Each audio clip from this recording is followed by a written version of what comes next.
చెప్పగానే మన సమయం ఏంటో, ఈ సెకండ్ ఆరాధన సమయం ఏంటో ఆ ప్రకారంగా మనం ముందుకు వెళ్ళేటందుకు సిద్ధపడదాం. హల్లెలూయా. ఈ 111వ కీర్తన భాగంలో చాలా చక్కని సంగతులు ఈ 10 వచనాలలో 10 వచనాలలో అన్ని కూడా మంచి సంగతులతో కూడినటువంటి ఆ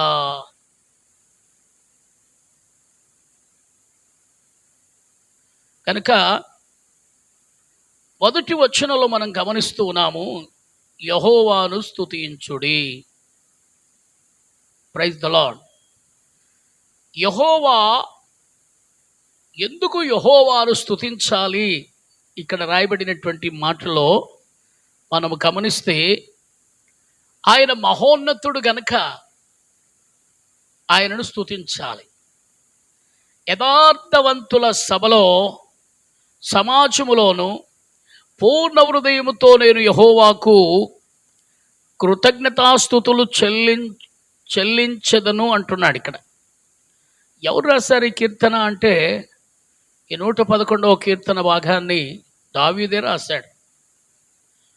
దావీదు దేవుని స్తుతించటంలో మనస్సులోను, అలాగనే జనాల మధ్యను, బహిరంగంగాను, ఒంటరిగా ఉన్నప్పుడు, తాను పోరాటాలలో ఉన్నప్పుడు, అవమానాలలో ఉన్నప్పుడు కూడా దేవుని స్తుతించటం నేర్చుకున్నాడు. ఎందుకంటే దావీదు తన తండ్రి అయినటువంటి యెషయా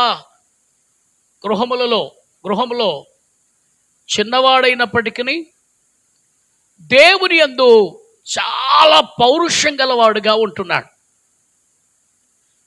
ఒకసారిగా మనము ఆయన పౌరుషం, ఎంతటికి పౌరుషం గలవాడు ఆయన అని మనం ఒకవేళ ఆలోచిస్తే, ఫిలిష్తీయుల ఎదుట ఇశ్రాయేలీయులు అవమానపరచబడుతున్నప్పుడు ఫిలిష్తీయుడైన గొలియాతు అవమానకరంగా మాట్లాడుతున్నప్పుడు, ఫిలిష్తీయుల పక్షంగా నిలబడి అవమానకరంగా మాట్లాడుతున్నప్పుడు అక్కడ ఉన్నటువంటి వారందరూ కూడా ఆ మాటలు తేలికగా తీసుకున్నారు. వారికి ఎవరికేం పెద్దగా మండలే. కానీ దావీదుకు మాత్రం భయంకరంగా వేదన కలిగింది, మంట మండింది. బైబిల్ పరిశుద్ధ గ్రంథంలో అంటాడు, సున్నతి లేని ఈ ఫిలిష్తీయుడు అలా మాట్లాడటం అది న్యాయమా? నా దేవుని ప్రజలను, నా దేవుణ్ణి తిరస్కరించటం వాడు ఎంతటి వాడు అనేటటువంటి ఒక పౌరుషంతో కూడిన మనస్సు దావీదు కలిగి ఉన్నట్లుగా మనం గమనిస్తా ఉన్నాం. అందుకొరకే దావీదు నోట ప్రతి నిమిషం కూడా, ప్రతి సెకండు దావీదు నోట దేవుని గూర్చిన స్తుతితో నింపబడి ఉన్నది. అందుకే అంటున్నాడు, యెహోవాను స్తుతించండి. కబుర్లు చెప్పాలంటే ఎన్నో చెప్తూ ఉంటారు, మాట్లాడితే ఎన్నో మాటలు మాట్లాడతారు, బోధలు కూడా బాగా చేస్తారు, ప్రార్థనలు ఎంతసేపు అయినా చేయగలుగుతారు. కానీ స్తుతి మాత్రం చేయటం చాలా కష్టం. ఎందుకంటే స్తుతి ఒక ప్రవాహము లాంటిది. స్తుతి ఒక ప్రవాహము లాంటిది.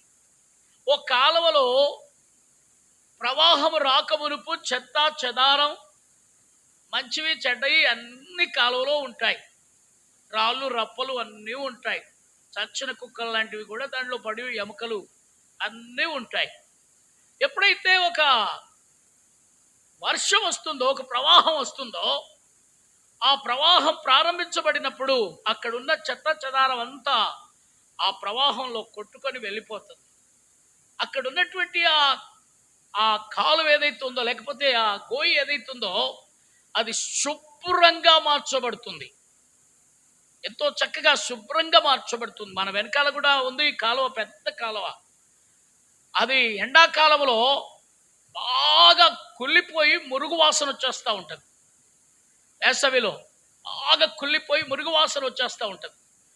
ఎప్పుడైతే వర్షాకాలం వస్తుందో ఆ లోపల ఉన్న మడ్డితో సహా ఆ మస్ట్ అంతటిని, మురిగినటువంటి ఆ మస్ట్ అంతటిని కూడా దొబ్బుకొని వెళ్ళిపోతూ ఉంటుంది. అదే పరిశుద్ధుల యొక్క నోట స్తుతి. ఆ విధంగా నీ హృదయములో నుండి స్తుతి వస్తే నీ హృదయములో ఉన్న మలినము, మచ్చరం, ప్రతి విధమైన చెత్త, చెదారం, మురికి అన్నీ కొట్టుకొని పోతాయి. హల్లెలూయా. స్తుతి చేయకపోతే నీ హృదయం కుటిలముతో నింపబడుతుంది. స్తుతి చేయకపోతే నీ హృదయంలో అనేకమైనటువంటి కుళ్ళు ఉంటుంది, కుతంత్రాలు ఉంటాయి, అన్ని కుయుక్తికరమైనటువంటి మాటలు ఉంటాయి, రకరకాల పరిస్థితులు ఉంటాయి. నీ కుళ్ళు కుతంత్రాలతో కుచితముతో నింపబడిన నీ హృదయాన్ని మార్చేది దేవుని యొక్క స్తుతియే, దేవుని స్తుతించుటయే. దేవుని స్తుతించినప్పుడు, దేవుని స్తుతి చేస్తూ ఉన్నప్పుడు నీ హృదయంలో ఉన్నటువంటి ప్రతి విధమైనటువంటి దేవునికి అసహ్యకరమైన ప్రతిది కూడా కొట్టుకొని పోతుంది. నీ హృదయము తేలికగా మార్చబడుతుంది. అందుకే ఇక్కడ రాయబడింది యథార్థవంతుల సభలో. యథార్థవంతులు ఎవరయ్యా అంటే దేవుని స్తుతించేవారై ఉన్నారు, దేవుని స్తుతించేవారై ఉన్నారు. యథార్థవంతుల సభలోను సమాజములోను పూర్ణ హృదయముతో నేను యెహోవాకు కృతజ్ఞతాస్తుతులు చెల్లిస్తాను. నీవు సినిమా హాల్లో పోయి కృతజ్ఞతాస్తుతులు చెల్లించలేవు. లేకపోతే ఏదో యూనియన్ మీటింగో ఇంకెక్కడో పోయినప్పుడు అక్కడ నువ్వు నిలబడలేవు, కృతజ్ఞతాస్తుతులు చెల్లించలేవు. అయితే ఏ చోట ఉన్నప్పటికీ దేవుని యొక్క సన్నిధిని కృతజ్ఞతాస్తుతులతో నీ హృదయం నింపబడి ఉండాలి. హల్లెలూయా, హల్లెలూయా. ప్రతి చోటని సాక్షిగా ప్రభువా నేను నాట్లు, ప్రతి చోటని సాక్షిగా ప్రభువా నేను నాట్లు,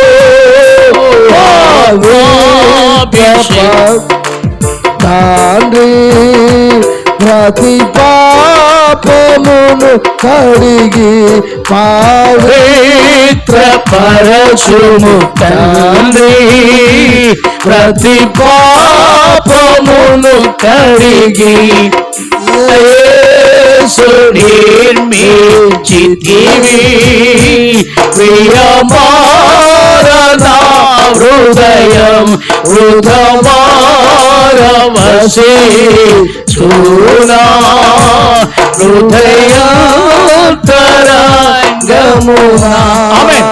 ప్రతి చోట దేవునికి నువ్వు సాక్షిగా ఉండడానికి ప్రతి చోట కూడా ప్రభు స్తుతి నొందదగిన వాడై ఉన్నాడు.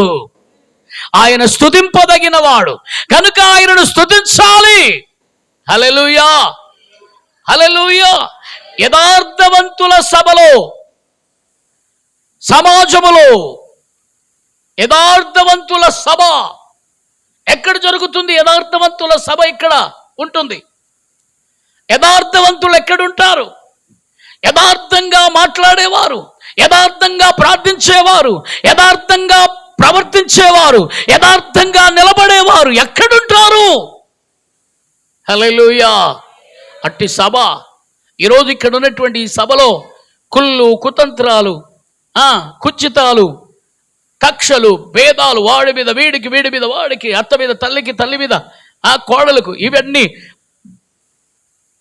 వరసలు కలిగిన వారందరి మీద కుళ్ళులు, కుతంత్రాలు పెట్టుకొని పైకేమో అన్ని కార్యక్రమాలు బాగానే ఉంటాయి, పైకేమో అంత ప్రైజులాడు లోపల మాత్రం ఇది యథార్థవంతుల సభ కాదు. మరి యథార్థవంతుల సభ ఎక్కడ ఉంటుందంటే యథార్థంగానే ఉంటారు.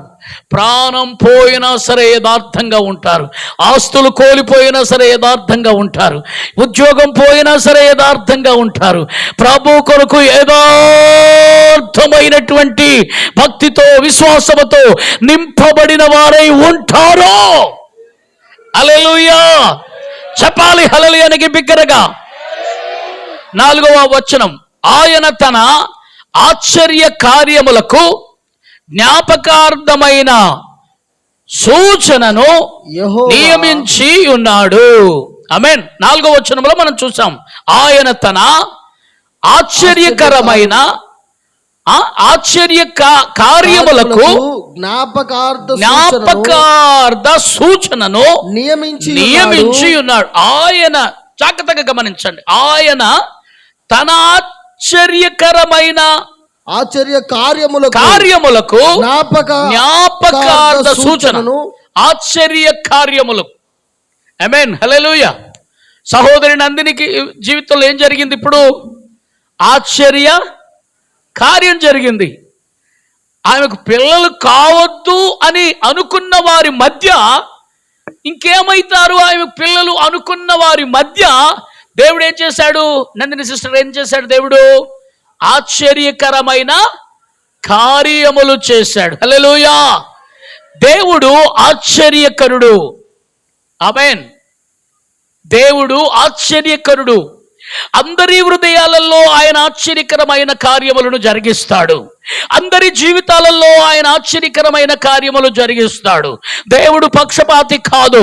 ఒకరి పట్ల ఒక రకంగా ఆయన ప్రవర్తించడు. ఎందుకంటే ఆయన మనలను కలగజేసిన వాడై ఉన్నాడు. మనము ఆయన చేత కలగజేయబడిన వారమై ఉన్నాము. మనమందరము ఆయన ప్రజలమై ఉన్నాము. మనము ఆయన పిల్లలమై ఉన్నాము. గనుకనే ఆయన మనలను సృష్టించి ఉన్నాడు. గనుకనే ఆయన ఆత్మ చేత మనలను నింపి ఉన్నాడు. గనుకనే మనమందరము కూడా ఆయనకు ఇష్టలమైన వారమై ఉన్నాం. హల్లెలూయా. ఆయనకు ఇష్టలము, ఆయనకు ప్రియులము.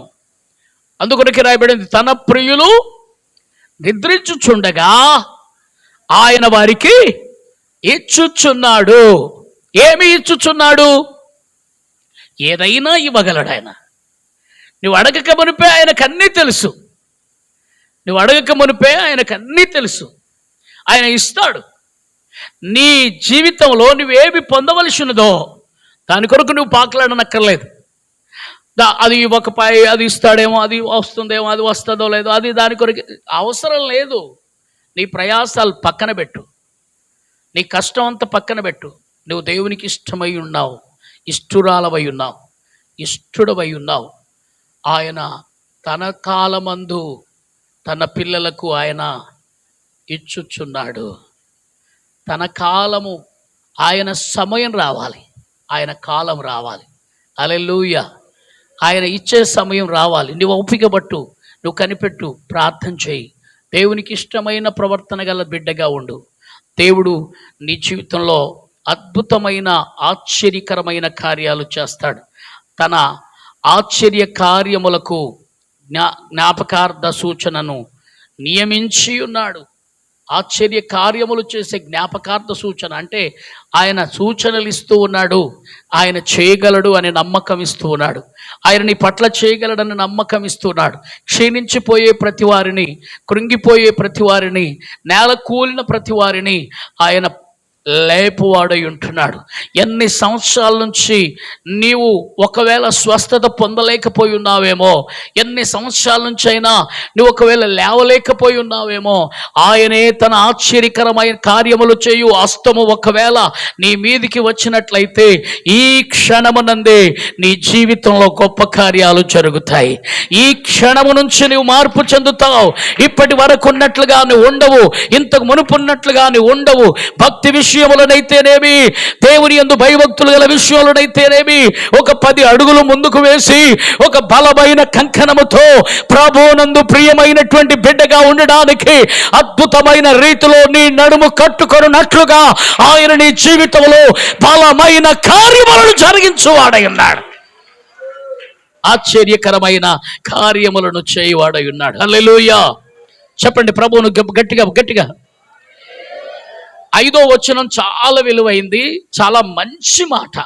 ఏమని రాయబడిందంటే, తన యందు భయభక్తులు గల వారికి ఆయన ఆహారం ఇచ్చుచున్నాడు. ఆయన నిత్యము తన నిబంధనను జ్ఞాపకము చేసుకొనుచున్నాడు. ఆయన నిబంధనను జ్ఞాపకము చేసుకొనుట వలన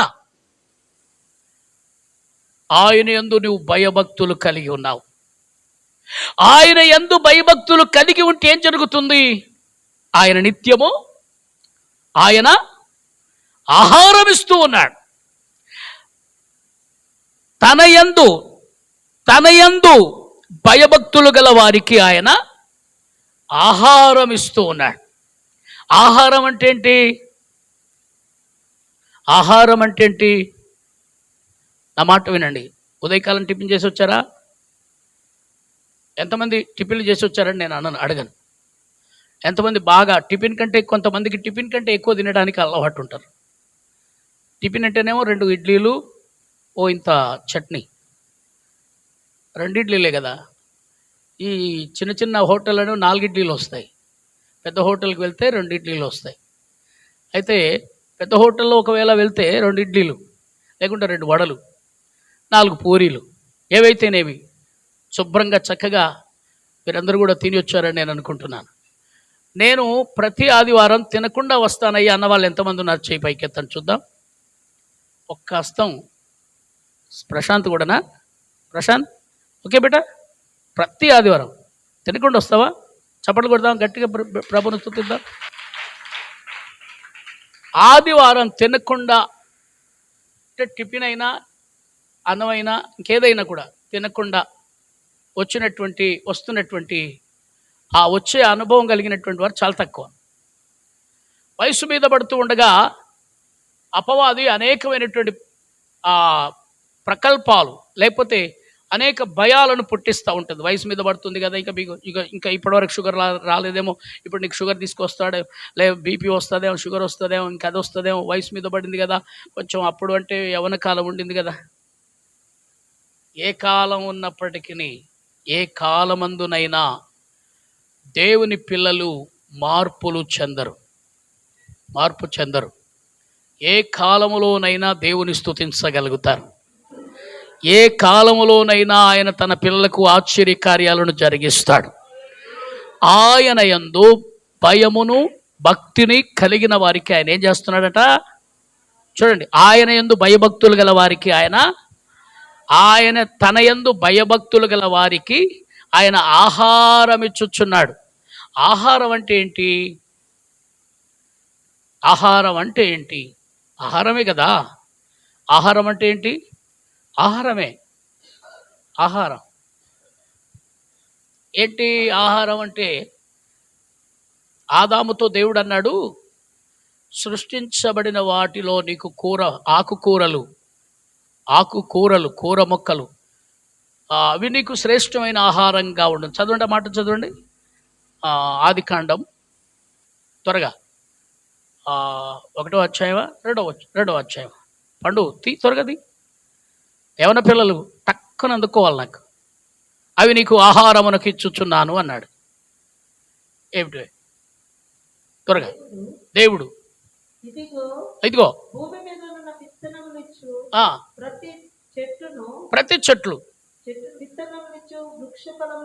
వృక్ష ఫలములు గల ప్రతి వృక్షము అవి ఆహారం. హల్లెలూయా. నా మాట వినండి. ఇక్కడ వినండి, జాగ్రత్తగా వినండి. నా మాట వినండి.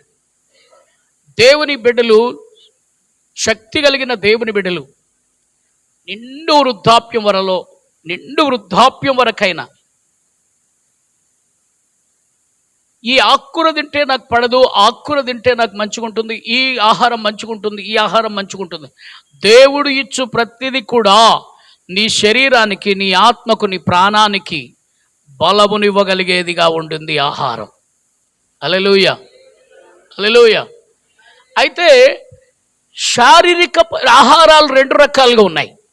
ఒకటి శారీరక పరమైనటువంటి ఆహారం, అంటే అక్షరార్థమైన ఆహారం. రెండవది ఆత్మీయమైన ఆహారం. ఈ 2 ఆహారాలు నీ శరీరమునకు ఇమడాలి. ఈ 2 ఆహారాలను పొందుకోవాలి. శరీర సంబంధమైన ఆహారములో లోపము లేనిదై నీ యొక్క శరీరములో ఉండే ప్రతి కండరాలకు, నరాలకు, మూలుగలకు, ఎముకలకు నీ శరీరములో ఉండే ప్రతి భాగానికి అది శ్రేష్టమైనదై ఉండాలి, మంచిదై ఉండాలి. అప్పుడే నీ శరీరములో ఉండే ప్రతి అవయవాలు నూతన బలమును పొందుతాయి. హల్లెలూయా, హల్లెలూయా. ఒకరోజు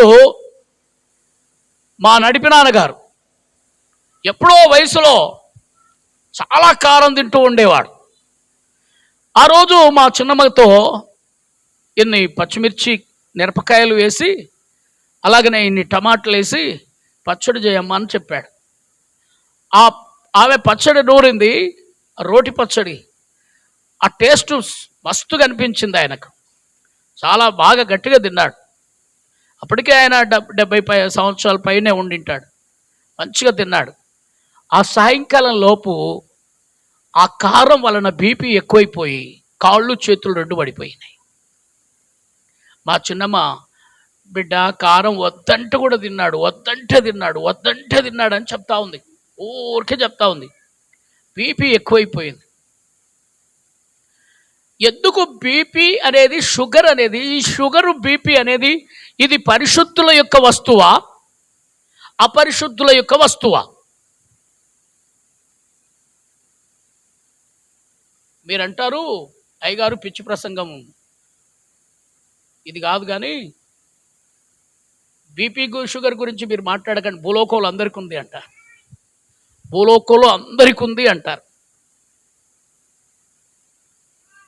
మనము బాగా జాగ్రత్తగా గమనిస్తే షుగర్ అనేది ఒక భయంకరమైన శాపం, బీపీ అనేది కూడా ఒక భయంకరమైన శాపం. లేఖనాలను నేను చూపించి మీకు చూపిస్తాను, వాక్యాన్ని బట్టి నేను చూపిస్తాను. ఈ బలహీనతలు నీవు క్రమముగా లేకపోవటం వలన వస్తాయి. క్రమం అనేది లేదు నీకు. ఎప్పుడు మోకాళ్ళ మీద ఉండి ప్రార్థించాలో తెలియదు నీకు. నిన్నటి దినాల శుక్రవారం నాడు దైవజనురాలు చెప్పింది, రేయి మొదటి జాము. రేయి మొదటి జాము అంటే ఏది?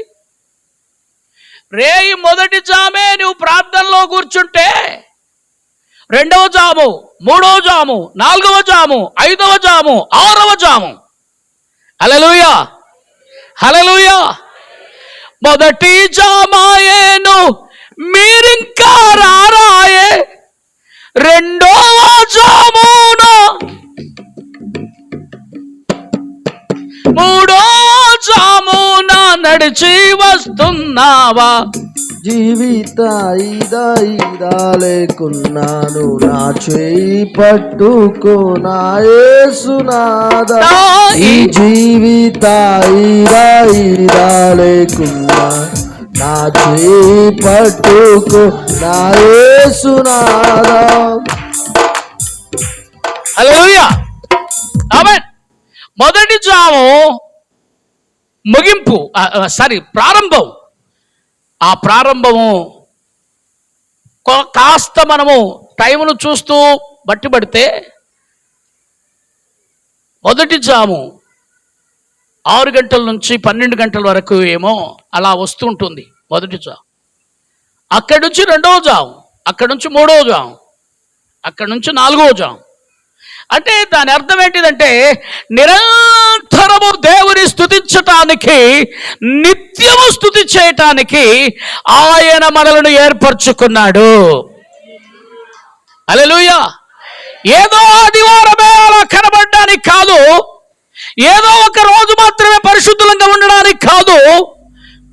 నీవు తెల్లని వస్త్రములు ధరించిన వాడవై నిరంతరము దేవుని యొక్క సన్నిధిలో యాజకుడుగా ఉండడానికి, నిరంతరము ఆయన సేవలో నిలిచి ఉండడానికి ఆయన నిన్ను ఏర్పరచుకున్నాడన్న సంగతిని ఏ ఒక్కరు కూడా మర్చిపోవద్దు. అందుకే ఆయన తన యందు యథార్థత గల వారికి ఆయన ఏం చేస్తున్నాడు? ఆహారం ఇస్తూ ఉన్నాడు. హల్లెలూయా. 3 రోజులయ్యింది కొండ మీద ప్రభు అయిన యేసు ప్రసంగం చేస్తా ఉన్నాడు. 3 రోజులయ్యింది అక్కడ కొండ మీద కూర్చొని ప్రసంగం చేస్తా ఉన్నాడు. ఇంచుమించు పురుషులు మాత్రమే 4,000 మంది అక్కడ కూర్చున్నారు, 5,000 మంది కూర్చున్నారు. ఈ 5,000 మంది పురుషులే ఉన్నారు, స్త్రీలు ఇంకా పిల్లలు ఎంతో మంది ఉన్నారు. యేసయ్య వాక్యం వినడానికి స్త్రీలైనా పురుషులైనా పిల్లలైనా అందరూ ఎగబడి ఆయన వాక్యం కొరకు ఆసక్తి కలిగి ఆయన వాక్యాన్ని ఆయన ఇస్తూ ఉంటే అది ఆత్మీయమైన ఆహారముగా వారి జీవితాలలో అది అలవర్చుకునేటటువంటి అలవాట్లు ఆ రోజుల్లో ఆ ప్రజలు కలిగి ఉన్నారు. కూర్చున్నారు, ప్రభు బోధిస్తూనే ఉన్నాడు. ఒక రోజు అయిపోయింది, ఓ పగలైపోయింది, ఒక రాత్రి అయిపోయింది. ఎవ్వరు లేవట్లే. లేచిపోదామా లేచిపోదామా లేచిపోదామా అనే దయ్యం ఉంటుంది. ఆ దయ్యం ఏం చేస్తుందంటే మధ్యలోకి లేపుతుంది. ఫోన్ వస్తుంది, చూ కిందికి పో, కింద మాట్లాడు, కిందికి వెళ్ళు, అడు కూర్చో. కొంతమంది ఆత్మలు ఉక్కిరి బిక్కిరి అయిపోతాయి. ఎందుకంటే పరిశుద్ధుల సభలో, యథార్థవంతుల సభలో యథార్థత లేని వారు కూర్చోవటం కష్టం. అది చాలా ఇరకాటంగా ఉంటుంది. మనసంతా అలా ఏదో ఏదో అవుతూ ఉన్నట్లుగా ఉంటుంది. అయితే వాళ్ళలో ఒక్కరు లేవలే, అందరూ కూర్చున్నారు. ఓ రాత్రి అయిపోయింది, ఓ పగలైపోయింది, అలాగనే కూర్చున్నారు. బోధిస్తానే ఉన్నాడు ప్రభు. ఇంకో రాత్రి అయిపోయింది, ఇంకో పగలైపోయింది, 2 రాత్రులు 2 పగలైపోయినాయి. అయినా ముగించట్లేదు ప్రభు. ముగింపు కొరకు ఎవరైనా చూసారో లేదో తెలియదు. పేతురు పోయి అయ్యా టైం అవుతుంది తొందరగా ముగించేస్తాయి అన్నాడో లేదో తెలియదు. యాకోబు దగ్గరికి వెళ్ళి సలహాలు ఇచ్చారో లేదో తెలియదు. యోహాను చాలా ప్రియుడు గనుక ఆయన రొమ్మునే అత్తుకునేవాడు గనుక ఒకవేళ అయ్యా ఇక ఏంది 2 రాత్రులు అయిపోయాయి, 2 పగళ్ళు అయిపోయాయి, నువ్వు బోధిస్తూనే ఉన్నావు, వీళ్ళు కూర్చొనే ఉన్నారు, వాళ్ళు తెచ్చుకున్న ఆహారాలు అయిపోయినాయి, వాళ్ళకి ఆహారాలు లేవు, ఆకలి అవుతుందో లేదో, మరి ధూపు అవుతుందో లేదో, ఇక్కడేమో పక్కనేమో బావి లేదు, బేతేలు బావి లాంటిది, లేకపోతే బెత్లెహేము బావి లాంటి బావులు ఇక్కడ దగ్గరలో లేవు, రొట్టెలు కొనుక్కుందాం తిందామంటే షాపులు లేవు, దుకాణాలు ఎంతో దూరం, ఊర్లలో పోతే తప్ప ఊర్లో పోతే తప్ప దుకాణం లేదు, ఆ షాపులు లేవు. ఇప్పుడు ఎట్లాగా మరి మీరు అని చెప్పి ఆలోచన చేసిన వారు ఎవరు కూడా ఉండకపోవచ్చు. ప్రభు మళ్ళీ 3వ పగలు బోధిస్తానే ఉన్నాడు. ఎందుకంటే రాజునకు సూచన ఇచ్చేవారు, రాజు యొక్క మనసును డిస్టర్బ్ చేసేవారు, రాజు ఆలోచన ప్రకారంగా నడిచేవారు, రాజు ఏ ప్రకారమైనటువంటి ఆలోచన కలిగి ఉన్నాడు ఆ ప్రకారంగా నడిచేవారే తప్ప రాజును డిస్టర్బ్ చేసే వాళ్ళు ఎవరు ఉండరు. ఉదాహరణకు ఒక రాజు ఉన్నాడు అనుకోండి, ఆయన పడుకున్నాడు అనుకోండి, 3 గంటల రాత్రుల్లో చక్కగా గొరగొడుతూ నిద్రపోతున్నాడు అనుకోండి, ఎవరైనా పోయి లేపుతారా? ఎవరైనా పోయి లేపగలరా? ఓ పనికిమాలివాడు ఏం చేశాడంటే జూ పార్క్లోకి వెళ్ళి సింహంతోటి సెల్ఫీ తీసుకుందాం అనుకున్నాడంట వాడి మనసులో. వాడెంత దౌర్భాగ్యుడోయం, వానికి ఎట్లా పుట్టిందో ఆలోచన.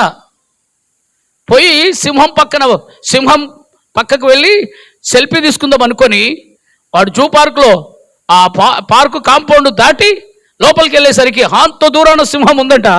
వాడు ఇలా సెల్ఫీ తీసుకుంటా, ఆ ఫోటో తీసుకుంటా ఉన్నాడు. తీసుకుంటుంటే అదేమనుకున్నది, వీడు మంచోడా చెడ్డోడా, వీడికి పిచ్చి లేచిందా లేకుంటే మంచిగా వచ్చిండా, ఎట్లా అనుకున్నాడు, వీడు ఎట్లొచ్చిండా అని అదే అనుకుంటుందంట. వీడేమనుకున్నాడు, అమ్మో నాకు మంచిదే, ఫ్రెండ్స్ లాగా ఉన్నట్లున్నది, నాకు మంచిగా, నాతోటి ఏమంటలేదు, దగ్గరకు పోదాం అనుకొని ఆ దగ్గరకు పోయి ఇట్లా పెట్టి సెల్ఫీ తీయడం మొదలుపెట్టాడు.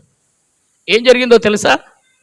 అది అనువాతం అలా తిరిగి ఇలా వచ్చి వాడిని ఒక్కసారి పంజ విప్పటం వలన వాని సెల్ ఫోన్ ఎక్కడ పడిందో, వాని ప్రాణం ఎక్కడైపోయిందో కానీ దెబ్బకే వాడిని తలకాయ పట్టి, గొంతు బట్టి, గుత్తికే బట్టి తినేసి ఆ రక్తం తాగేసి పొదలోకి తీసుకొని పోతుంటే అప్పుడు పైనున్నోడు సెల్ఫీ తీస్తున్నాడు. మళ్ళా ఈ కింది నోడు సెల్ఫీ అయిపోయింది, పైనుండి తీసిండు. అది పేపర్లో పెడితే ప్రతి ఒక్కడు ఏడ్చాడు. అట్లాంటి పిచ్చోళ్ళు కూడా ఉంటారు, అలాంటి వాళ్ళు కూడా ఉంటారు.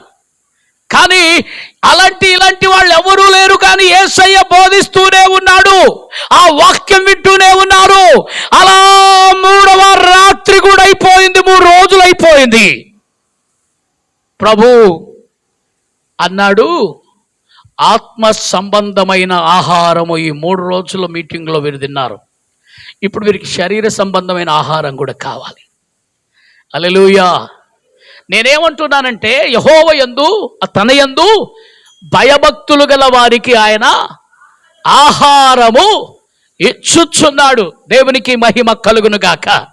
చెప్పాలి బిగ్గరగా ప్రభువును స్తుతిస్తూ, బిగ్గరగా రెండు చేతులు పైకెత్తి బిగ్గరగా ప్రభువును స్తుతిస్తూ, మంచి హృదయముతో, మంచి మనసుతో, మంచి ఆలోచనతో ఆయన సన్నిధికి వచ్చి ఆయన సన్నిధిలో ప్రత్యేకమైన రీతిలో నడుచుకొనుటకై తీర్మానించబడినటువంటి ప్రజలారా, మీకు ఆయన ఏ సమయంలోనైనా ఆహారమును సిద్ధపరచువాడై ఉన్నాడు.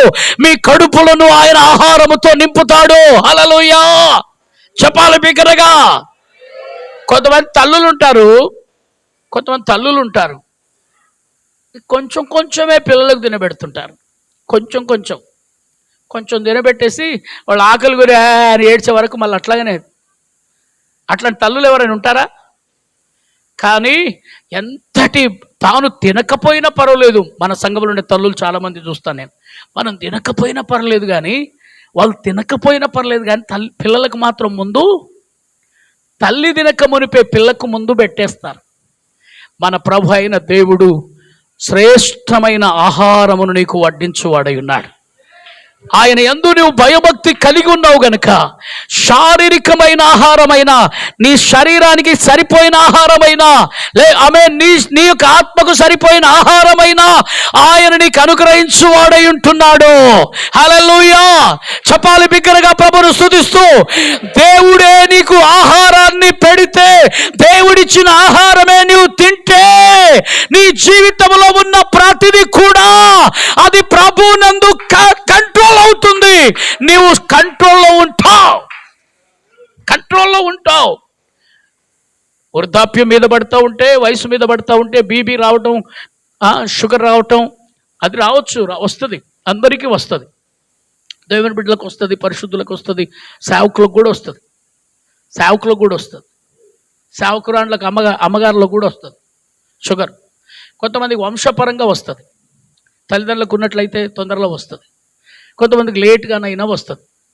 కానీ బైబిల్లో ఏం రాయబడిందంటే, ఐగుప్తీయులకు కలగజేయు ఏ రోగమును, చెప్పండి చదవండి, ఐగుప్తీయులకు కలగజేయు, నిర్గమాకాండము 24 చూడమ్మా. నిర్గమాకాండం త్వరగా వెళ్దాం.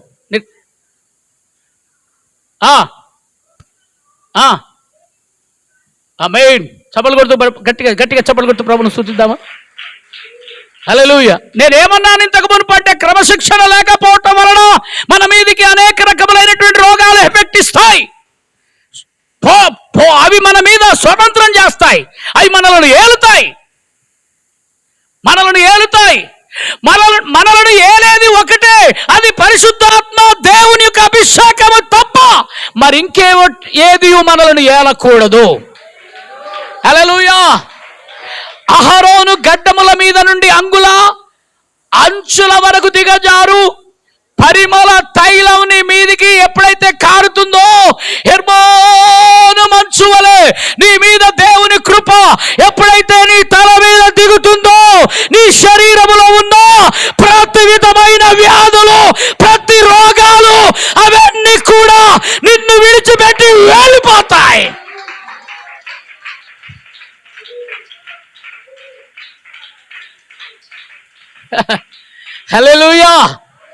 హల్లెలూయా.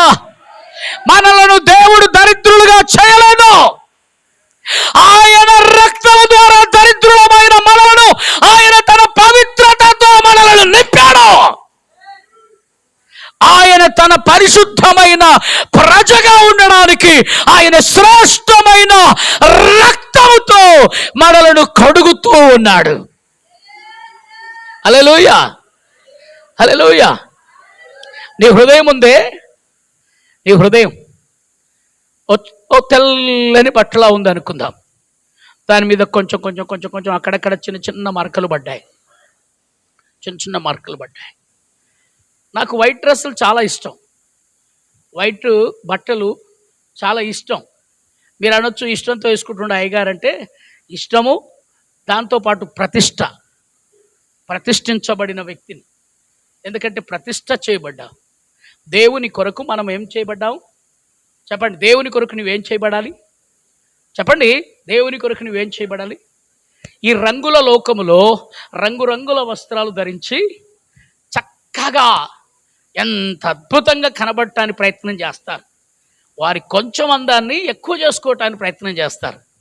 అప్పుడప్పుడు చీరలు కొనడానికి వెళ్ళినా, బట్టలు కొనడానికి వెళ్ళినా పక్క వాళ్ళని అడుగుతారు, ఇది బాగుందా, ఇది చూడు ఎట్లా ఉందో, ఇది చూడు ఎంత బాగుందో, ఇది బాగుందా.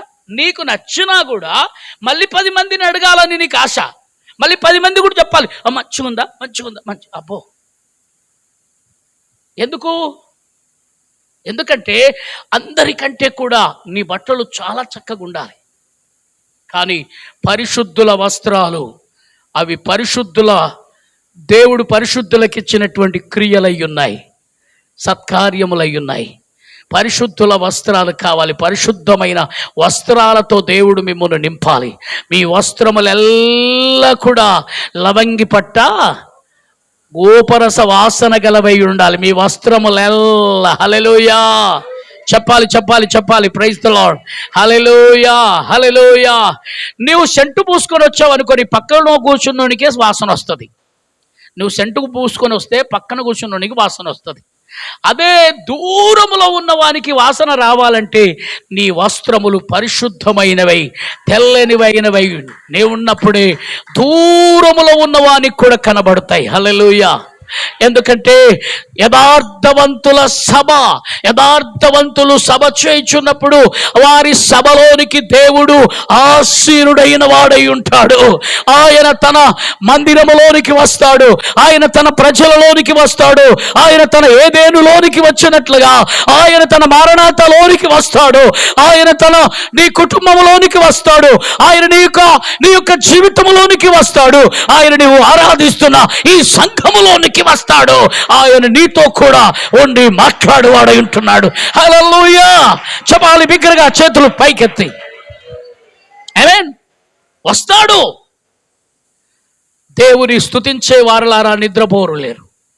కొంతమంది నిద్రపోయి ఆ చర్చికి వెళ్ళినాను, ఏం చెప్పిండు అయ్యగారు, మంచిగా చెప్పిండు కానీ నాకు బాగా నిద్ర వచ్చింది అంటారు. మరి ఇక్కడెందుకు నిద్ర రాదు నీకు అంటే, ఇక్కడ దేవుని యొక్క ఆత్మ జలముల మీద, యెహోవా ఆత్మ జలముల మీద అల్లాడుచూ ఉండెనని వాక్యము చెప్పబడినట్లుగా దేవుని ఆత్మ ఆయన ఆత్మ ఇక్కడ పనిచేస్తూ ఉంది. ఆయన పరిశుద్ధాత్మ ఇక్కడ పనిచేస్తూ ఉంది. హల్లెలూయా. చెప్పాలి బిగ్గరగా, చెప్పాలి.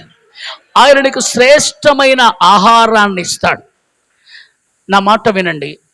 తన యందు భయభక్తులు గల వారికి ఆయన ఆహారము ఇచ్చుచున్నాడు.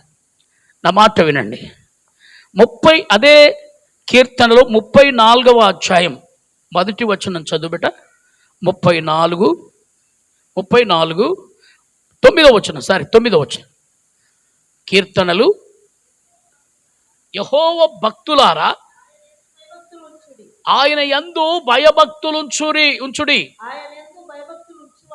ఆయన యందు భయభక్తులుంచు వారికి ఏమీయూ కూడా, చదువు కిందకి, సింహము పిల్లలు లేమి గలవై ఆకలి గొనును. యెహోవాను ఆశ్రయించు వారికి ఏ మేలు కూడా ఆయన కొదవ లేకుండా తన పిల్లలమైన మనలను ఆయన మేలులతో నింపువాడై ఉంటున్నాడు. హల్లెలూయా, హల్లెలూయా, హల్లెలూయా. ఎప్పుడు ఇంటిలో కొదవ, ఎప్పుడు కొదవలతో కృంగిపోతూ ఉన్నావు. కొదవలు చనిపోవట్లేదు, పిల్లలు పెరుగుతున్నారు, ఫీజులు పెరుగుతూ ఉన్నాయి, నిత్యావసర వస్తువులన్నీ రేట్లు పెరిగిపోతూ ఉన్నాయి. రేపో మాపో గ్యాసో లేకపోతే అదేది పెట్రోలో అవి కూడా పెరగడానికి రెడీగా ఉన్నాయి. ఇప్పుడు అన్ని పెరుగుతూనే ఉన్నాయి, ఇంకా పెరుగుతాయి. పరిశుద్ధులు ఎలా జీవిస్తారు? దేవుని బిడ్డలు ఎలా జీవిస్తారు? అరణ్యములో ఉన్న సింహము లేమి గలదై ఆకలి కొంటదేమో గాని, సింహము లేమి గలదై ఆకలి కొంటదండి? సింహం, నా మాట విను బిడ్డ, పండు, అమ్మ బిడ్డ విను, సింహంకు ఆకలి అయితే ఏం చేస్తుంది? నా మాట వినండి, సింహంకు ఆకలి అయితే ఏం చేస్తుంది? అరే మీరందరూ సింహమును చూడనట్టున్నారు. పోదాం ప్రవీణ్ బ్రదర్ బస్ వేసుకొని అందరికీ సింహాలను చూపిద్దాం. మరి సింహము ఆకలి కొంటే ఏం చేస్తుంది? వేటాడుతుంది. ఏమి ఉంటే దాన్ని వేటాడుతుంది. పక్షులనైనా వేటాడుతుంది, జంతువులనైనా వేటాడుతుంది, చిన్న వాటిని పెద్ద వాటిని అన్నిటినీ, అడవి దున్నలను కూడా వేటాడుతుంది. వేటాడి తన ఆహారాన్ని సమకూర్చుకుంటుంది. కానీ ఇక్కడ వాక్యం ఏం చెప్తుంది? సింహమైన ఆకలి గొనును లేమిగలదై ఆకలి గొనునేమో గాని ఆయనను ఆశ్రయించు వారికి ఏ మేలు, హల్లెలూయా, మేలులు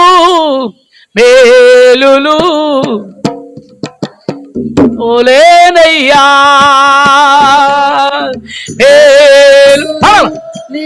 మేలులు మరచిపోలేనయ్యా, నా ప్రాణమున్నంత వరకు విడచిపోలేనయ్యా, నా ప్రాణమున్నంత వరకు విడచిపోలేనయ్యా, మేలులు నీ మేలులు మరచిపోలేనయ్యా, కొండలలో ఉన్నను మరచిపోలేనయ్యా, జలములలో ఉన్నను నన్ను మరచిపోలేనయ్యా, నీది ప్రేమించే మనసయ్యా, యేసయ్యా ప్రేమించే మనసయ్యా, నీది ప్రేమించే మనసయ్యా, యేసయ్యా ప్రేమించే మనసయ్యా,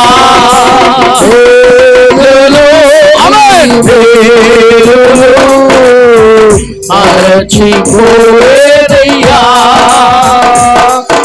మేలులు నీ మేలులు మరచిపోలేనయ్యా.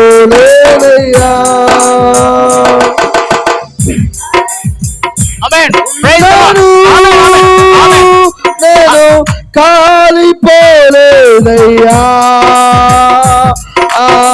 జలములలో వెళ్ళినా మునిగిపోలేనయ్యా,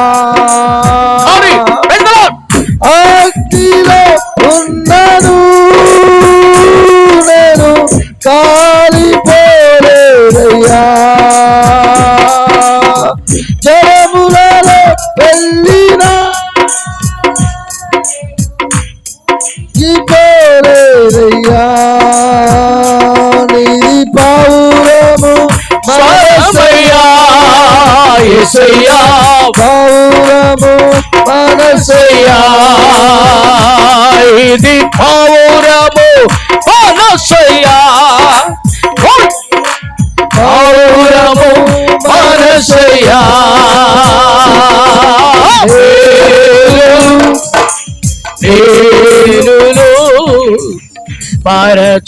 మరచిపోలేనయ్యా.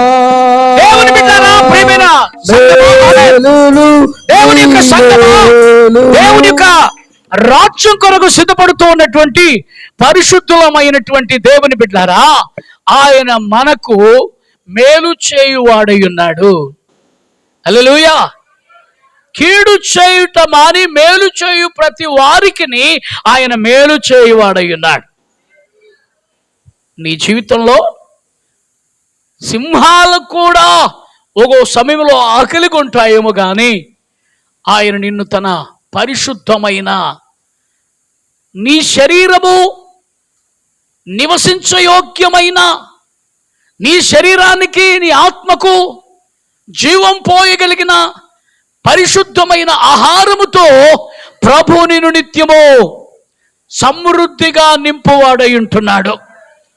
హల్లెలూయా. మత్తయి సువార్త 6వ అధ్యాయం 31వ వచనం. మాథ్యూ 6:31.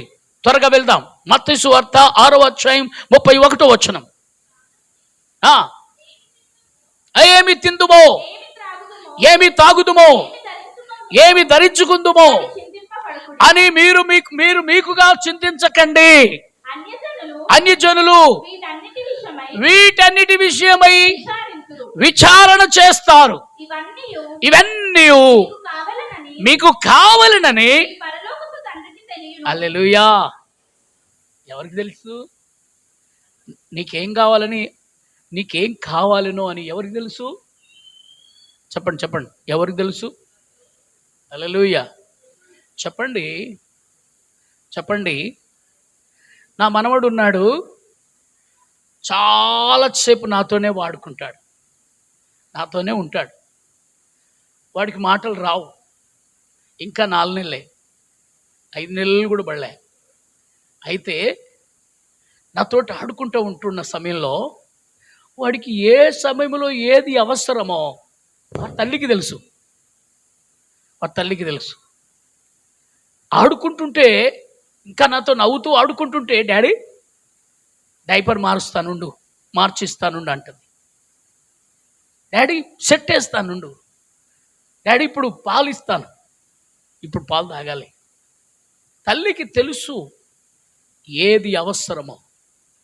పరలోకమందున్న నీ తండ్రి నీకు తల్లి అయితే ప్రతి క్షణం పసిపిల్లలాగా నువ్వు ఆయనను అడగనక్కర్లేదు. నువ్వు అడగక మునిపే ఆయన నీ అక్కర్లను ఎరిగి ఉన్నాడు. హల్లెలూయా, హల్లెలూయా.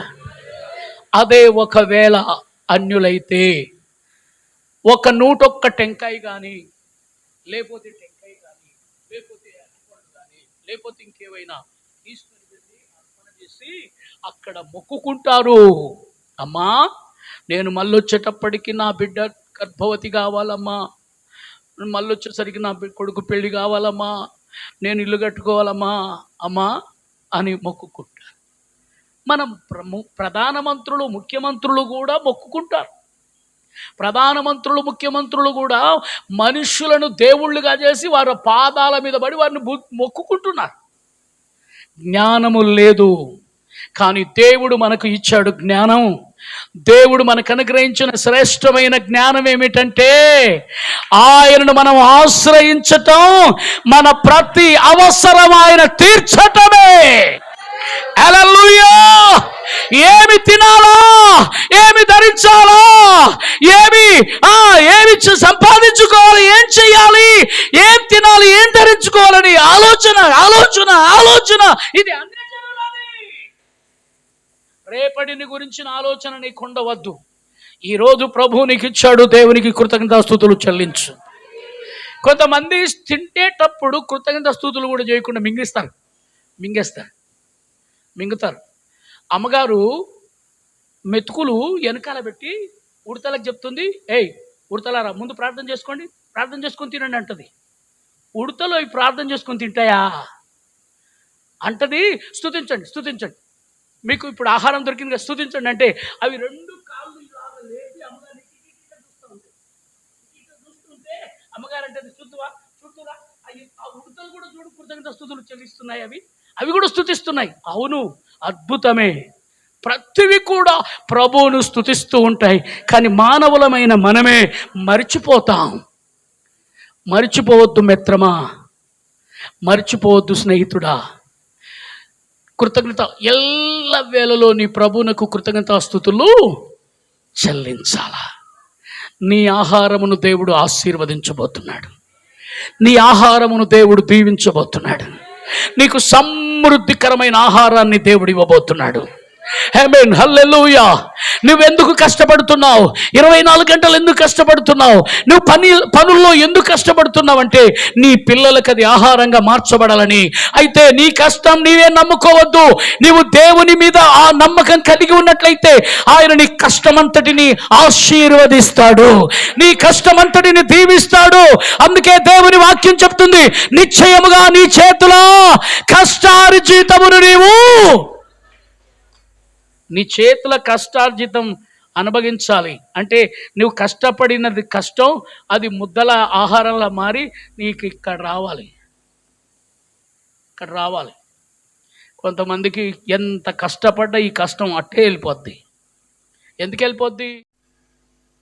నువ్వు దేవుని సన్నిధిలో నిక్కచ్చితమైన విశ్వాసముతో పరిశుద్ధతతో ప్రభువును అడుగునట్లుగా, ప్రభు సన్నిధిలో నిలబడినట్లుగా నీతిమంతులు గర్జించు సింహం వలె ధైర్యంగా ఉందురు. మరి సింహము లేమిగలదై ఆకలిగొనును గాని తన యందు తన పిల్లలకు ఎప్పుడు కూడా ఆ లేమి కలగ చేయడు. హల్లెలూయా చెప్పాలి, హల్లెలూయా అని. ప్రారంభ దినాలలో ప్రతి స్త్రీలు పిడికిలి బియ్యం తీసి ఇదిగో పులిపిటు నిండగా ఉండేవి. ఎప్పుడు చూడు ఇక్కడ పులిపిటు నిండగా కనబడేవి కింది చర్చిలో ఉన్నప్పుడు. మరి పై చర్చికి వచ్చాం కదా, అది భక్తి మంచిది కాదేమో అనుకున్నట్టున్నారు కొంతమంది. పిడికిలి బియ్యం కూడా తీయటం మర్చిపోయారు. మింగేస్తూ ఉన్నారు. దేవునికి ఇచ్చే బియ్యం మింగేస్తూ ఉన్నారు. దేవునికి ఇచ్చే ఇవన్నీ మింగేస్తూ ఉన్నారు. దేవుని మందిరమునకు రావలసినటువంటి ఆలోచన రావలసిన రీతిగా కూడా ఆలోచన పుట్టట్లేదు. వెళ్దామా? టైం ఉందా లేదా? వెళ్దామా? టైం ఉందో లేదో? సిద్ధపాటు లేదు. ఒక అన్యురాల్లాగా, ఒక భక్తిహీనరాల్లాగా, ఒక నామకార్థమైన క్రైస్తవంలాగా బ్రతకటం కాదు. దేవుడు నీకు అభిషేకాన్ని ఇచ్చాడు. ఆయన నిన్ను తన విస్తారమైనటువంటి కృపలో నిలబెట్టుకున్నాడు. ఆయన యందు నిలిచి ఉండండి, ఆయన వాక్యమునందు నిలిచి ఉండండి అని ఆయన నీతో ఈ మధ్యాహ్న కాల సమయం ముందు చెప్తున్నాడు. నా వాక్యమందు మీరు నిలిచి ఉండాలి. హల్లెలూయా చెప్పండి. చూడండి 5వ అధ్యాయం యోహాను సువార్త 5వ అధ్యాయము 40వ వచనం. యోహాను సువార్త 5వ అధ్యాయం 40వ వచనం. అయితే మీకు జీవము కలుగునట్లు మీరు నా యొద్దకు రానుల్లరు. నేను మనుషుల వలన మహిమ పొందువాడను కాను, నేను మిమ్మను ఎరుగుదును. దేవుని ప్రేమ మీలో లేదు. ఇది ఈ మధ్యాహ్న కాల సమయంలో దేవుడు నీతో మాట్లాడుతున్నాడు. నీ పక్కలతో కాదు. నువ్వు తీసేకి మాటను పక్కోళ్ళకని చెప్పేసి అలా పక్కకు తొలగించక మాటను పక్కకు తోయకు. నీతోనే దేవుడు మాట్లాడుతూ ఉన్నాడు. ఏమని మాట్లాడుతున్నాడు? అయితే మీకు జీవము కలుగునట్లు మీరు నా యొద్దకు రానుల్లరు. జీవం కలుగునట్లుగా రావట్లేదు. మీరు నా యొద్దకు మీరు రండి, నేను మీ యొద్దకు వస్తాను. నా యొద్దకు మీరు వచ్చిన ఎడల నేను మీ యొద్దకు వస్తాను. మీ యొద్దకు వచ్చి మీ మీద ఉన్న ప్రతి శాపమును తొలగిస్తాను. మీరు పరిశుద్ధులగునట్లుగా నా యొక్క శుద్ధ జలము మీ మీద చల్లుతాను. మీరు పరిశుద్ధులగునట్లుగా నా అభిషేకముతో మిమ్మల్ని నింపుతాను. మీరు పరిశుద్ధులగునట్లుగా నా రక్తముతో మిమ్మల్ని కడుగుతాను. మీరు పరిశుద్ధులగునట్లుగా మీకు పరిశుద్ధమైన ఆత్మ సంబంధమైన ప్రతి కృపావరాలు మీకు అనుగ్రహిస్తాను. హల్లెలూయా. దేవుని కృపావరములలో పాలి భాగస్థులమై ఉండడానికి, కృపావరములలో పాలివారమై ఉండడానికి ప్రభు మనలను ఏర్పరచుకున్నాడు. కనుక ఈ సభలో ప్రత్యేకంగా ఆయన మీకు జీవమును అనుగ్రహించువాడై ఉంటున్నాడు. ఆయన జీవమును కలగజేయనట్లుగా మనం ఆయన యొద్దకు రావాలి. మనము జీవం పొందినట్లుగా రావాలి. హల్లెలూయా. చేతులు ఉన్నాయి కదా అందరికీ? హల్లెలూయా. జీవం పొందినట్లుగా రావాలి. ఏదో వచ్చాము, బైబిల్ పట్టుకొని వచ్చాము, భక్తి చేశాము, వెళ్ళిపోతున్నాం కాదు. వచ్చిన ప్రతి వారికి దేవుడు సమృద్ధి జీవమును కలగజేయవాడై ఉన్నాడు. ఆయన సమృద్ధితో నింపుతాడు. దేవునికి మహిమ కలుగును గాక. సమృద్ధితో నింపుతాడు. నేను మిమ్మును ఎరుగుదును, దేవుని ప్రేమ మీలో లేదు. నేను నా తండ్రి నామమున వచ్చి ఉన్నాను, మీరు నన్ను అంగీకరింపరు.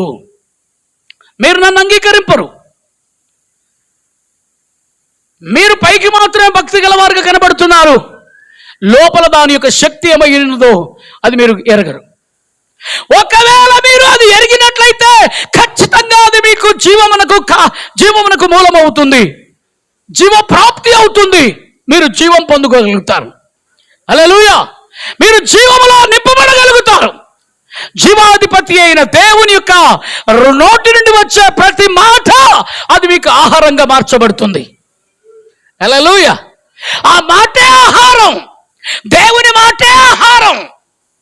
దేవుని మాటే రొట్టె. దేవుని మాటే జీవాహారం. Praise the lord.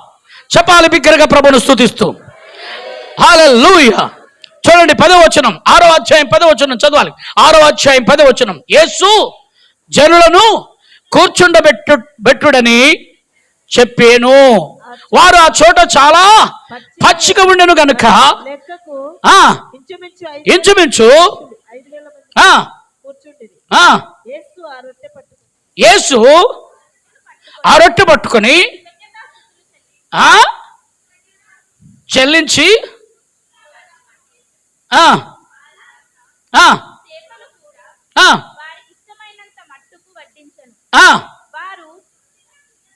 తృప్తిగా తిరిగిన తర్వాత ఏమీ నష్టపోకుండా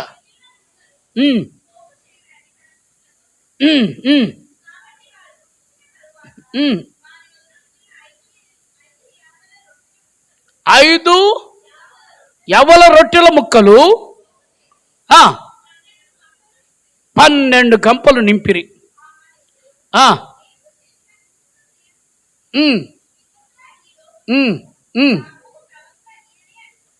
ఆమేన్. చూడండి ఒక మాట, 6వ అధ్యాయం 5వ వచనం కూడా చదవండి. 6వ అధ్యాయం 5వ వచనం. కాబట్టి యేసు కన్నులెత్తి జనులు తన యొద్దకు వచ్చుట చూచి, మీరు పూజించుటకు ఎక్కడి నుండి రొట్టెలు కొని తెత్తుమని ఫిలిప్పును అడిగాను. ఎక్కడి నుంచి రొట్టెలు తేవాలి? జనాలను చూశాడు. ఎక్కడి నుంచి తేవాలి ఇంత జనాలకు రొట్టెలు అని ఫిలిప్పును అడిగాడు. ఫిలిప్పు తండ్రి యొక్క హృదయాంతరంగాన్ని ఎరిగేటందుకు అవకాశం ఇచ్చాడు దేవుడు. కానీ ఆ హృదయాంతరంగాన్ని ఫిలిప్పు చాలా దూరంగా పెట్టాడు. ప్రభు అడిగాడు, ఎక్కడి నుంచి తేవాలి? ఇంత గొప్ప జన సమూహం, అదిగో వస్తూ ఉన్నారు, ఇంకా వస్తూ ఉన్నారు. ఇద్దరికి ఎక్కడి నుంచి రొట్టెలు తీసుకురావాలి? ఎక్కడి నుంచి తేవాలి? ప్రభు ఆశీర్వదించు రొట్టెలో పాలు పొందుట అనే కార్యక్రమాన్ని అప్పటికి ఇంకా ఫిలిప్పుకు తెలియదు. కానీ ఒక అద్భుతమైనటువంటి రీతిలో ఆయన వారికి ఆహారాన్ని సిద్ధపరిచినాడు. రొట్టెనెత్తుకొని ప్రార్థన చేసినప్పుడు అది 5,000 మంది పురుషులు తృప్తిగా తిన్నారు. సగం తిన్నారా? నేను అప్పుడప్పుడు అమ్మగారికి చెప్తాను, ఎవరికైనా అన్నం పెడితే కడుపు నిండా పెట్టాలి, తృప్తిగా పెట్టాలి.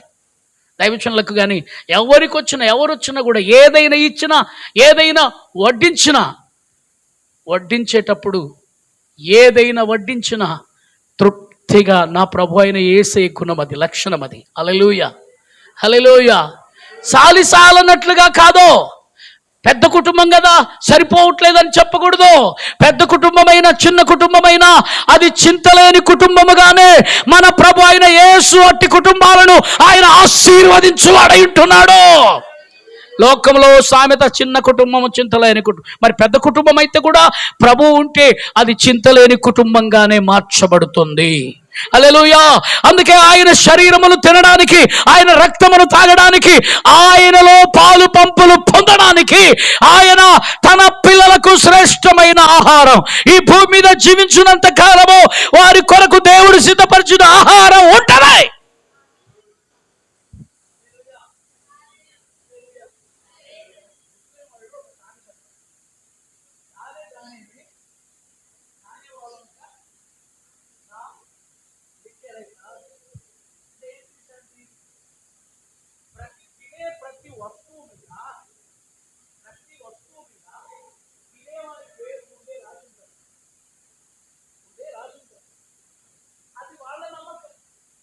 కానీ నీవు పుట్టినప్పుడే ఏ సంవత్సరానికి ఏమి నీళ్ళను సిద్ధపరచాలో ప్రభువే ఏర్పాటు చేసి ఉన్నాడు.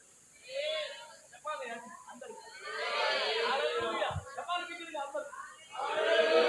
కొన్నిసార్లు కొన్ని సందర్భాల్లో చెట్టు మీద పళ్ళు ఉంటాయి. అవి ఎక్కడ వెళ్ళి ఎతికినా దొరకవు. నేను వెళ్ళి అక్కడ నిలబడితే పండు కనబడుతుంది. నేను అది తెప్పుకున్న తర్వాత అంటారు, అరే మేము ఇప్పుడే వెతికాం కదా అక్కడ. అవును, నువ్వు వెతికితే వెతికావేమో. ప్రభు నా కొరకు సిద్ధపరిచాడు. ప్రభు నీ కొరకు సిద్ధపరిచాడు. ప్రభు నీ కొరకు సిద్ధపరిచినది నీకు దేవుడు అనుగ్రహించువాడై ఉంటున్నాడు. హల్లెలూయా. చెప్పాలి ప్రభువును స్తుతిస్తూ. అందుకే ఆయన నీ కొరకు ఏమి సిద్ధపరిచున్నాడో అది నీవు ఎరుగునట్లుగా ఆయనను నీవు ఎరుగుదువు గాక. ఆయన ప్రేమలో నిలిచి ఉందువుగాక. ఆయన ప్రేమలో నువ్వు నిలిచి ఉందువుగాక. ఆయన ప్రేమను నువ్వు గుర్తించాలి బిడ్డ. ఆయన ప్రేమలో నువ్వు నిలిచి ఉండాలి. హల్లెలూయా. నెలంతా కష్టపడతావు, 20,000 నీ జీతం వచ్చేసరికి అవి నీ అవసరాలకన్నిటికీ తీర్చుకుంటావు. దేవుని మందిరము అవసరాలు మాత్రం నీకు పట్టవు. మా ప్రియులు బ్రదరు, మా స్వామి గారు దేవుడు ఎలాగ ప్రేరేపించాడో ఆయన వాక్యం చెబుతుండగానే మందిరానికి నేను కిటికీలు ఇవ్వాలి. ఆయన ప్రేరేపించబడ్డాడు, తన సహోదరుడికి ప్రేరేపింపజేశాడు. వారిద్దరు కూడా కలిసి కార్యాన్ని ప్రారంభించారు. తినటం లేచిపోవటం కాదు, తిన్న తర్వాత అక్కడ కృతజ్ఞత కావాలా. కూర బాగలేకున్నా తిన్నావు కడుపు నిండా, తిన్నాక చెప్పాలి, అమ్మ కూర బాగలేదు అందుకే తినేసి నన్ను కడుపు నిండా అన్నావా అనకూడదు. అట్లా తప్పది. అమ్మా కడుపు నిండా పెట్టావు, దేవుడు మిమ్మల్ని దీవించునుగా కనాలా. హల్లెలూయా. గ్లాసుడు మంచినీళ్ళు ఇస్తే చెప్పాలి, దేవుడు నిన్ను దీవించునుగాక. కామన్ అయిపోయింది. వాళ్ళు ఎందుకు ఇయ్యరు, మాకు తెలిసినోడు అయితే ఇస్తాడా? వాళ్ళు ఎందుకు ఇయ్యరు, మా బంధువులే అయితే ఇస్తారా? ఇచ్చినా కూడా చెప్పాలి, నువ్వు కృతజ్ఞతగా థ్యాంక్స్ చెప్పాలి వారికి. అమ్మా కడుపు నిండా అన్నం పెట్టావు. హల్లెలూయా. హల్లెలూయా. హల్లెలూయా. ఇది దేవుని యొక్క మందిరం, దేవుని యొక్క బలిపీఠం ఎదుట నిలబడి చెప్తూ ఉన్నాను. నేను సేవకొచ్చిన నాటి నుండి ఇప్పటి వరకు నాకు ఇచ్చిన ప్రతి ఒక్కరిని దేవుడు ఆశీర్వదించుచున్నాడు. ఇచ్చి దేవునికి ఇచ్చి నా మాట వినండి. మీకు తెలియదు ఇంకా వాక్యం. దేవునికి ఇచ్చి ఆశీర్వదించబడిన వారు కలరు గాని దేవునికి ఇవ్వక ఆశీర్వదించబడిన వారు ఈ పరిశుద్ధ గ్రంథములో ఎవరు ఎక్కడ లేరు అని దేవుని వాక్యం చెప్తుంది. హల్లెలూయా. దేవునికి ఇచ్చి ఆశీర్వదించబడాలి. Praise the lord. దేవునికి మహిమ కలుగునుగాక. ఈ లైట్స్ ప్రొవైడ్ చేసిన వారు కానీ, ఈ సౌండ్ సిస్టమ్ ప్రొవైడ్ చేసిన వారు కానీ, ఈ మందిరానికి ఏ ప్రతి వస్తువైనా, ఈ దేహానికి ఏ ప్రతి వస్త్రమైనా, ఈ సేవకునికి, ఈ మందిరానికి చేసిన ప్రతి వారిని నా దేవుడు దీవించునుగాక. హల్లెలూయా. వారిని ఆశీర్వదించునుగాక. నేను మల్కాజ్గిరిలో లంగరౌజులో సేవ చేస్తున్న దినాలలో ప్రజలు ఇవ్వడానికి పోటీలు పడేవారు. ఒక్కొక్కరు ఏదేదో ఇవ్వాలని పోటీలు పడితే నేను అనేవాని, ఆ రోజు నేను చిన్న పౌరుని యవనస్తుని, అప్పటికి పెళ్లిగా లేదు, పిల్లలు లేరు. ఏం చేసుకోవాలి ఇదని వద్దమ్మా వద్దమ్మా వద్దమ్మా వద్దమ్మా వద్దమ్మా అంటుండేవాడిని. ఒకరోజు ఒక అమ్మ ఏడుస్తూ చెప్పింది, అయ్యా నేను తీసుకొని వచ్చిన అయ్యా వద్దన్నాడు, నేను తీసుకుపోదాం అయ్యా వద్దన్నాడు కదా తీసుకుపోదాం అనుకున్నాను, మళ్ళీ ఎందుకో ప్రేరేపణ కలిగి వచ్చాను. అయ్యా అక్కడ వాక్యం చెప్తా ఉన్నాడు, ఆ పులిపీఠం దగ్గర పెట్టేసి వెళ్ళిపోయాను.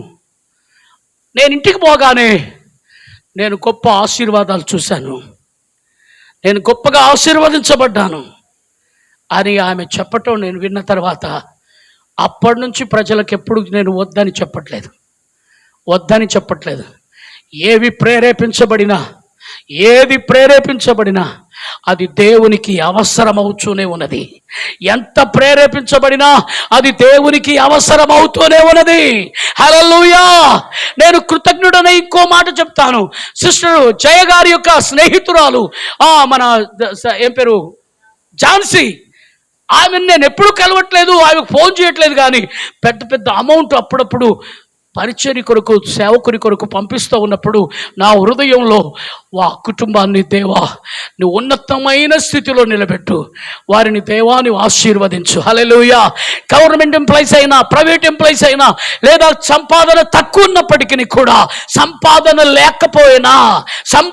లేకపోయినా దేశమంతా కరువుతో నింపబడినా, నీ ఇల్లు కరువుతో నింపబడినా, నీ కుటుంబము కరువుతో నింపబడినా, నీవు కరువుతో ఉన్నా కరువులో ఉన్నా దేవుని ప్రేమించడం, వాక్యానికి లోబడటం, వాక్యానుసారంగా నడవటం నువ్వు ఎప్పుడైతే వింటావో, ఎప్పుడైతే నువ్వు గ్రహిస్తావో, ఎప్పుడైతే నువ్వు తెలుసుకుంటావో అప్పుడు నీ ఇంటికి ఆశీర్వాదాలు వస్తాయి. ఎలాంటి ఆశీర్వాదాలు వస్తాయంటే నీ పిండి కుండలో పిండి అయిపోదు, నీ నూనె బుడ్డలో నూనె అయిపోదు. నీవు కరువు తీరే వరకు నీ ఇంటిలో కరువు లేకుండా నువ్వు సమృద్ధిగా నింపబడతావు. అదే దేవుని ఆశీర్వాదాలు. హల్లెలూయా. చెప్పాలి బిగ్గరగా ప్రభువును స్తుతిస్తూ. ఎప్పుడు చూడు పొదుగూకులు నీ తిండి కొరకే ఆలోచిస్తావు, పొదుగూకులు నీ వస్త్రాల కొరకే ఆలోచిస్తావు, పొదుగూకులు నీ కుటుంబం కొరకే ఆలోచిస్తావు, ఎప్పుడు చూడు నీ పిల్లల కొరకే ఆలోచిస్తావు, ఎప్పుడు నీ ఖర్చులు, నీ కొరతలు, నీ రాబడి ఇదే.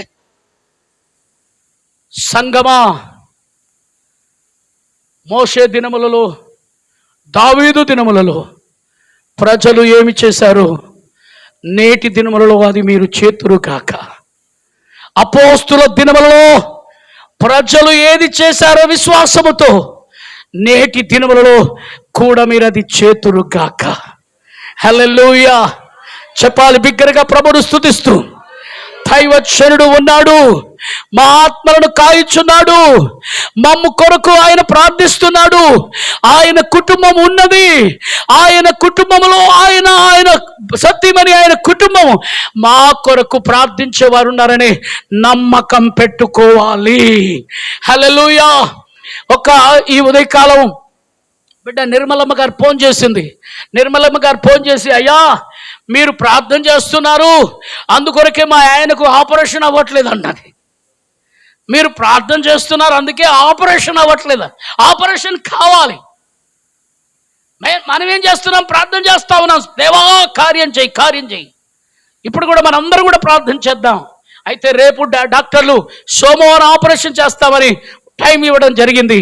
ఆపరేషన్ అది హార్ట్ సర్జరీ, బైపాస్ సర్జరీ, మరి స్టంట్ వేస్తారో తెలియదు, కానీ ఆ బిడ్డ మరి అనారోగ్యంతో ఉన్నాడు. అయితే ఆ కుటుంబం కొరకు మనం ప్రార్థన చేస్తూనే ఉన్నాం. దేవుడు కార్యం చేస్తూ ఉన్నాడు. ఆ దాస్ గారే దేవుడు దర్శించినట్లుగా వారి కుటుంబంలో దేవుడు కార్యం చేయనట్టుగా ఒకసారి చేతుల పైకి బిగ్గరగా ప్రభువును స్తుతిద్దాం. అలాగనే లాజర్ గారని ఒడ్లములో ఆయన చాలా సీరియస్గా ఉండిండు.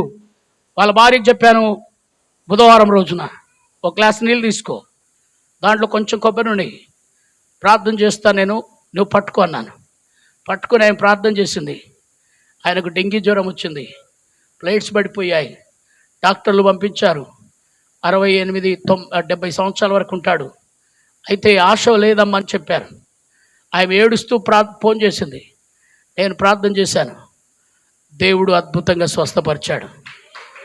ఉదయకాలం ఈ పొద్దున్నే ఫోన్ చేసి అంటుంది, అయ్యా ప్రార్థన చేసినావు, చాలా హుషారైపోయిండు, లేచి అటు ఇటు తిరుగుతున్నాడు, మళ్ళీ ప్రార్థన చేయ అని అడుగుతోంది. హల్లెలూయా. హల్లెలూయా. ప్రియమైన దేవుని బిడ్డారా, ఎందుకు ఈ సమయంలో ఇవన్నీ మాటలు నేను మాట్లాడుతూ ఉన్నానంటే, నీ కష్టకాలమునందు నీ యథార్థత పని చేయాలి. నీ శ్రమ దినమునందు నీ యథార్థత నీకు మేలు కలగజేయాలి. నీవు శ్రమ పాలైనప్పుడు నీవు యథార్థత అది దేవునికి గుర్తు రావాలి. అందుకొరకే బైబిల్లో చాలా సార్లు అంటాడు, హిజ్కియా కూడా అంటాడు, రాజైన హిజ్కియా అంటాడు, దేవా నేనెట్లు నీ సన్నిధిలో నడుచుకున్నాను, నేను ఎలాగ ప్రార్థన చేశాను, ఏ విధంగా నేను కన్నీరు విడిచి ప్రార్థన చేశాను, అది నువ్వు చూసి ఉన్నావు. హల్లెలూయా. నిజమే ప్రియమైన దేవుని బిడ్డలారా, నీ కన్నీటి ప్రార్థన ఆయన వినేవాడై ఉన్నాడు.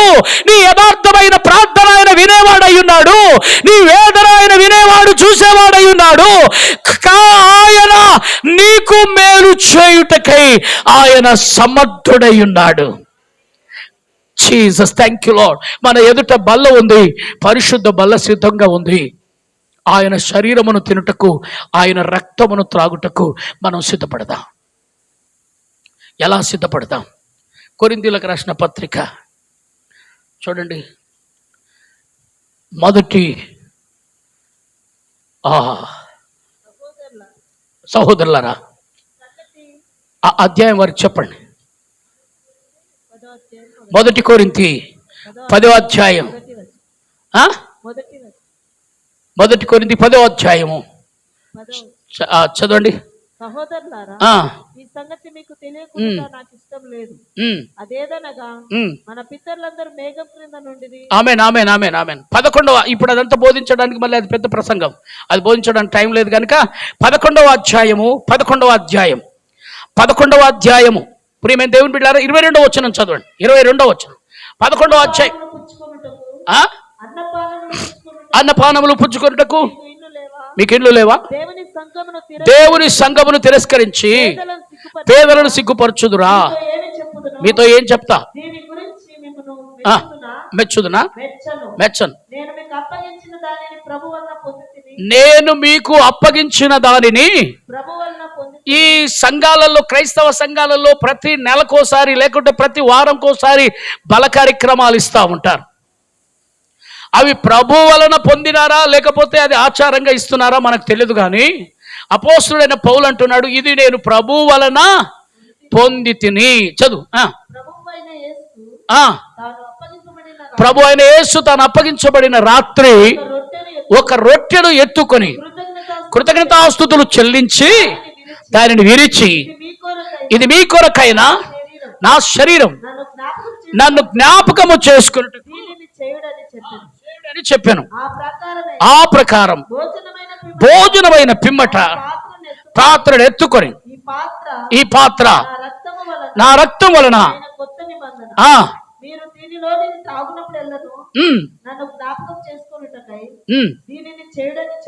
చెప్పాను. అక్కడికి చాలండి.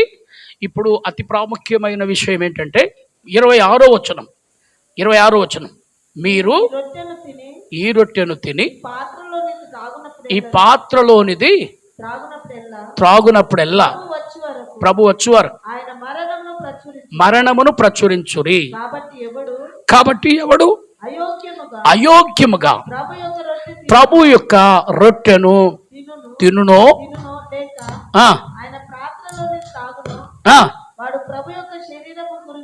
ప్రభు యొక్క శరీరం. అందరు ఇక్కడ ఉండాలి జాగ్రత్తగా. ఆమేన్. బయటికి ఎవరు వెళ్ళకూడదు. కింద ఎవరైనా ఉంటే కూడా త్వరగా రావాలి పైకి. ఈ మాట జాగ్రత్తగా వినాలి. కాబట్టి ఎవడును అయోగ్యంగా ప్రభు యొక్క రొట్టెను తినునో లేక ఆయన పాత్రలోనిది త్రాగునో వాడు ప్రభు యొక్క శరీరమును గూర్చియు రక్తమును గూర్చియు అపరాధి అగును. పాపం అట్లే మనసులో పెట్టుకొని, అపవిత్రత అంతా మనసులో దాచుకొని, బల్లే వద్దు, ఆయన శరీరమే తినకూడదు అని ఆయన శరీరమును ఆయన రక్తమును తిరస్కరించిన వారికి ఖచ్చితంగా పాపం కలుగుతుంది. కానీ తినేవారు యోగ్యులై ఉన్నారా? యోగ్యత మనలో ఉందా? మనము యోగ్యులమా అయోగ్యులమా?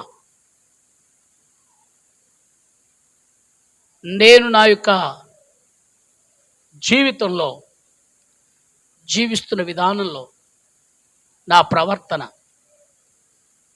నా మాటలు, నా చూపులు, నేను వినే విషయాలు,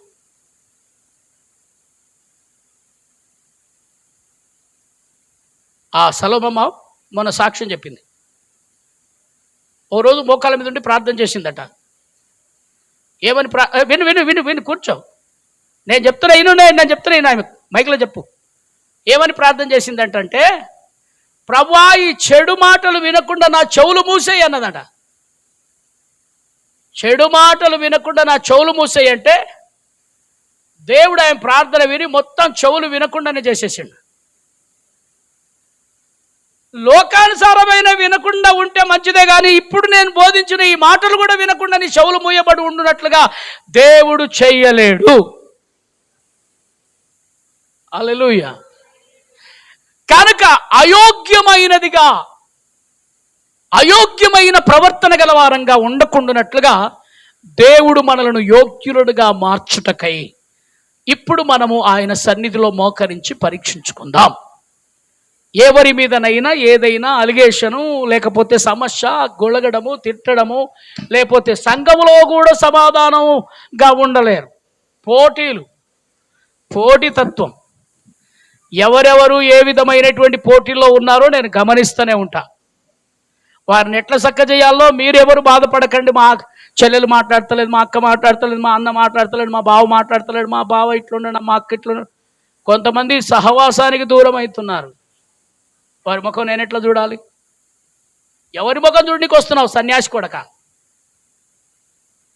ఎవరి ముఖం చూడడానికి వస్తున్నావు దేవుని సన్నిధికి?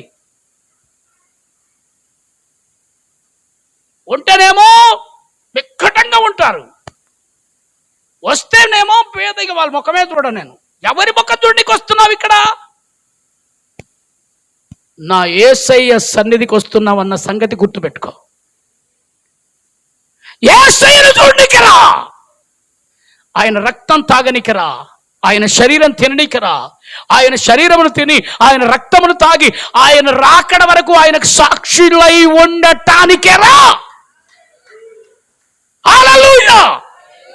చెప్పాలి గట్టిగా ప్రభువును స్తుతిస్తూ. చాలా బీద స్థితిలో ఉన్నప్పుడు కూడా నేను వ్యాపారాలు చేయలే.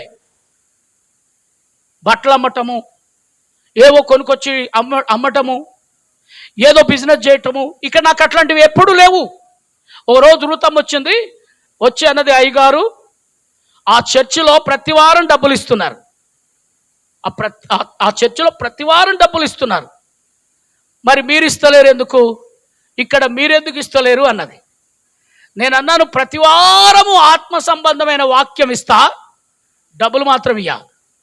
అయితే ఆ చర్చిలో నాకు తెలుసు, నేను ఫోన్ చేసి చెప్తా, మా రూతం వస్తుంది, మీ చర్చిలో జాయిన్ అవుతుంది, పైసలు ఇవ్వండి అని చెప్తా.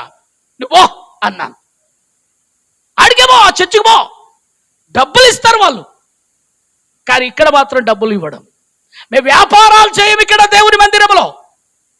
ఇది దేవుని మందిరం. అయితే కొన్ని రోజులు డబ్బులు ఇచ్చారు. ఆ తర్వాత ఏమైందో తెలుసా?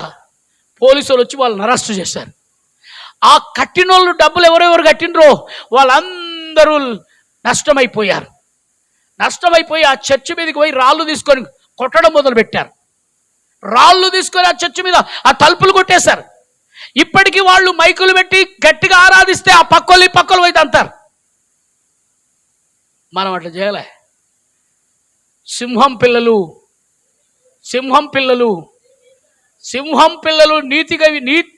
నీతిమంతులు సింహం వలె ధైర్యంగా ఉంటారు.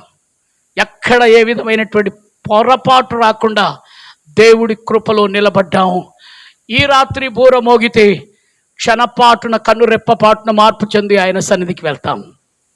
ఇది దేవుని బిడ్డలారా నేను మాట్లాడుతున్న విషయం, మీరు జాగ్రత్తగా గమనించండి. హల్లెలూయా.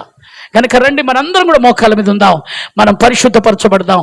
ఏ విధమైనటువంటి భేదము లేకుండా, ఏ విధమైనటువంటి తారతమ్యం లేకుండా, ఏ విధమైనటువంటి కక్ష క్రోధం లేకుండా, ఏ విధమైనటువంటి ఈర్ష్య ద్వేషం లేకుండా, ఏ విధమైనటువంటి ఈర్ష్య ద్వేషములతో మనం ఉండకుండా మన హృదయం శుద్ధిపరచుకొని మనమందరం కూడా పరిశుద్ధపరచుకుందాం, క్షమించుకుందాం, ఒకరినొకరు క్షమించుకుందాం.